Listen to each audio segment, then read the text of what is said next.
प्रणाम।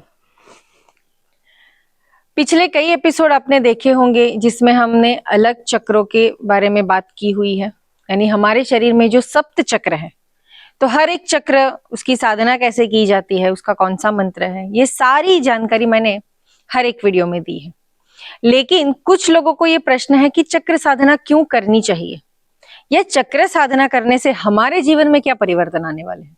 ऐसे कई सारे प्रश्न उन्हें विवंचना में डाल रहे हैं। तो मैं बता दूं कि ये जो सप्त चक्र है, ये हमारे शरीर में जो ऊर्जा है उसके ऊपर नियंत्रण रखना और उसे कार्यरत रखने का काम ये चक्र करते हैं। आपने देखा होगा कि योग शास्त्र में भी चक्र साधना को बहुत ही विशेष रूप से महत्व दिया गया है।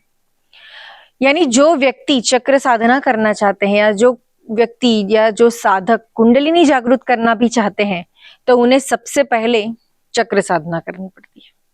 या तो फिर हठ योग, कुंडलिनी, ये सारे बहुत ही बड़े विषय हैं, उसके ऊपर हम वीडियो बनाने ही वाले हैं अलग से।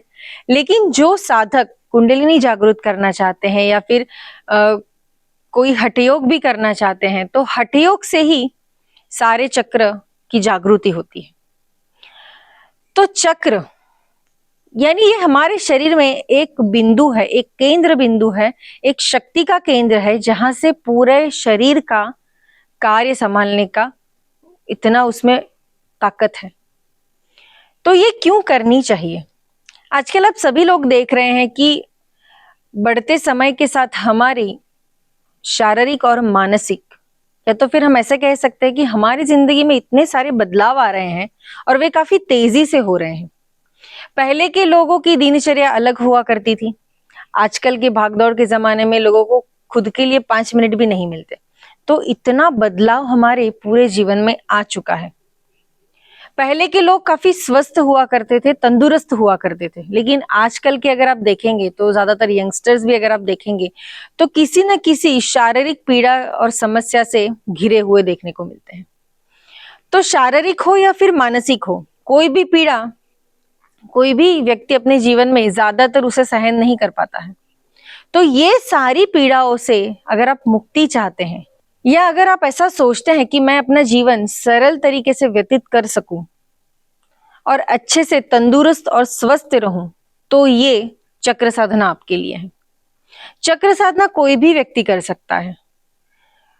बूढ़े अगर घर में हैं, बुजुर्ग लोग हैं, या तो फिर कोई महिलाएं हैं, पुरुष वर्ग है, कोई जवान अगर इसकी साधना करना चाहता है तो भी कर सकते हैं। ऐसी कोई विवंचना मत रखिए कि मैं ये साधना कर सकती हूँ या कर नहीं सकती हूँ या कर सकता हूँ, ऐसा कुछ सोचिएगा नहीं। कोई भी व्यक्ति चक्र साधना कर सकता है।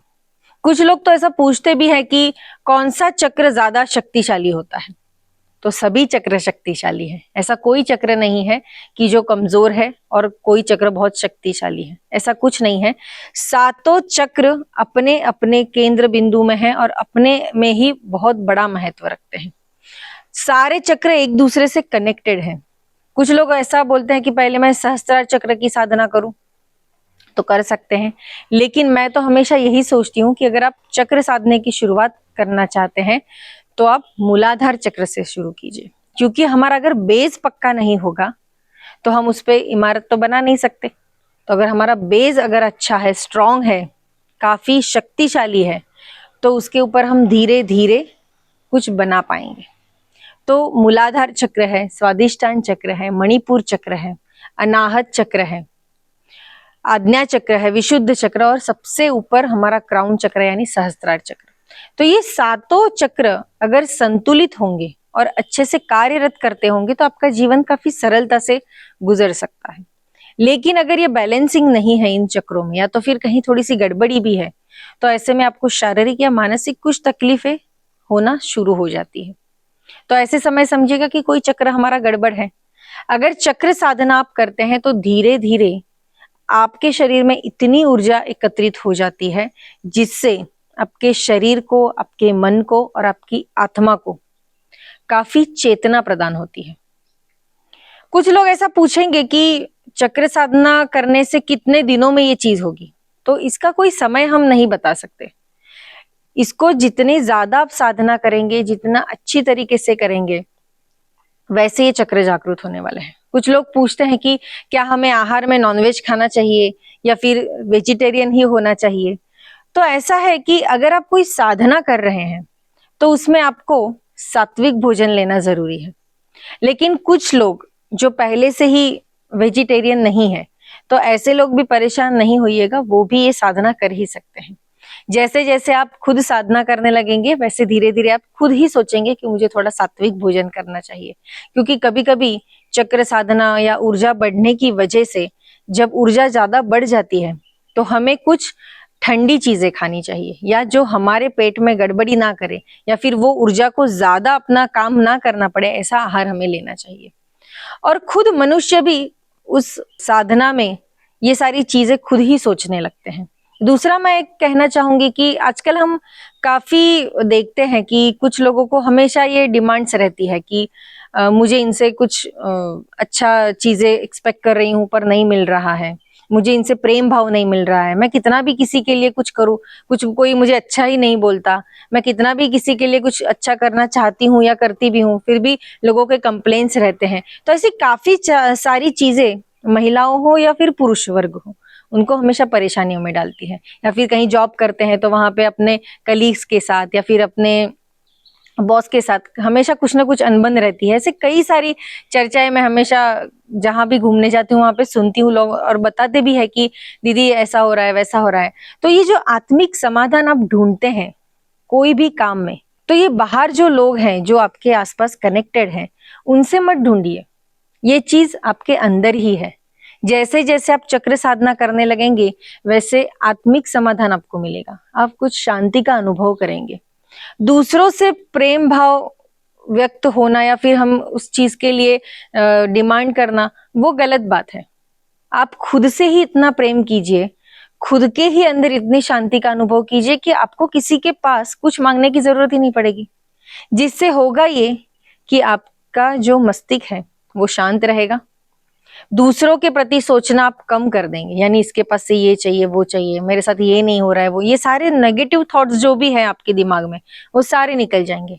आप जब खुद ही अंदर से शांति महसूस करेंगे और ये जो चक्र साधना आप कर रहे हैं इसमें आप ईश्वर से कनेक्ट होने लगेंगे। यानी ईश्वर से कनेक्ट होना यानी ब्रह्मांड में जो भी ऊर्जा है उससे आप जब कनेक्ट होने लगेंगे तो एक अलग शांति आप अनुभव करेंगे, जिससे आप अपने शारीरिक और मानसिक स्वास्थ्य को अच्छे से संतुलित कर सकेंगे। दूसरों से आप कुछ ज्यादा डिमांड नहीं करेंगे, आप अपने में ही खुश रहेंगे। और जब हम कई चीजों से अपने आप में ही खुश हो जाते हैं तो बाकी सारी चीजों में हम कम ध्यान देने लगते हैं। और जब ध्यान देना कम हो जाता है तो हम अच्छे से अपना जीवन अच्छे से और सरलता से हम व्यतीत कर सकते हैं। कभी कभी कुछ अपने आप में ही सोचने की वजह से हम हमारे प्रॉब्लम्स ज्यादा क्रिएट कर लेते हैं। तो ये सारे प्रॉब्लम्स कम हो जाए इसके लिए हमें ये चक्र साधना करनी है, क्योंकि यही हमारे शरीर के केंद्र बिंदु है जहां पे हम हमारी ऊर्जा का संचय कर सकते हैं, उसे संभाल के रख सकते हैं। और जब हमारे शरीर को या फिर हमारे मस्तिष्क को उसकी जरूरत है तब हम ये सारी ऊर्जा का अच्छे से इस्तेमाल कर सकते हैं। जैसे जैसे आप साधना बढ़ाएंगे वैसे आप खुद ही इसका अनुभव लेंगे कि आप कितना शांत हो चुके हैं।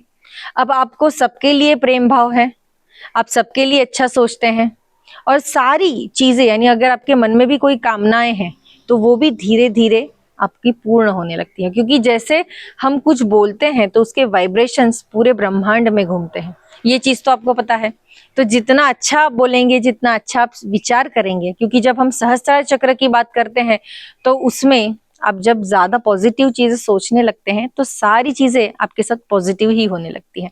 अगर कोई नेगेटिव चीज भी अगर आपके आसपास आती है तो आपकी खुद की ताकत और खुद की पॉजिटिविटी इतनी रहती है कि वो नेगेटिव चीजें भी आपको छू नहीं पाती है। तो ये सारी चीजें ये चक्रों से कनेक्टेड हैं। तो ये चक्र साधना क्यों करनी चाहिए आपको पता चल ही गया होगा, जो हमारे शरीर को, हमारे मन और हमारे आत्मा को काफी अच्छे से चेतना प्रदान करती है। ये सारे चक्र हमारे स्मृति, हमारी भावात्मक विचार, हमारी ज्ञान और हमारी आत्मा के साथ जुड़े हुए हैं। तो जितना ज्यादा हम हमारी आत्मा से जुड़ेंगे उतनी ज्यादा शांति का अनुभव हम खुद ही करेंगे। और दूसरों को भी उसका फायदा होगा। जो आपके आसपास रह रहे हैं वो कुछ दिनों के बाद आप खुद वो आके आपको खुद बोलेंगे कि अरे आप काफी प्रसन्न दिख रहे हैं, लगता है कोई टेंशन नहीं रही अब आपके लाइफ में। ऐसी बहुत अच्छी अच्छी चीजें आपको सुनने को मिलेंगी। लेकिन ये चक्र साधना जरूर कीजिएगा। इसके मंत्र भी जो बताए हैं वैसे खुले आसमान के नीचे बैठ के भी कर सकते हैं, कहीं भी आप ये कर सकते हैं, बस देर है शुरू करने की। तो मिलते हैं अगले एपिसोड में। तब तक ये चक्र साधना शुरू कीजिएगा और उसकी क्या अनुभूति आपको मिल रही है वो मुझे जरूर बताइएगा। धन्यवाद।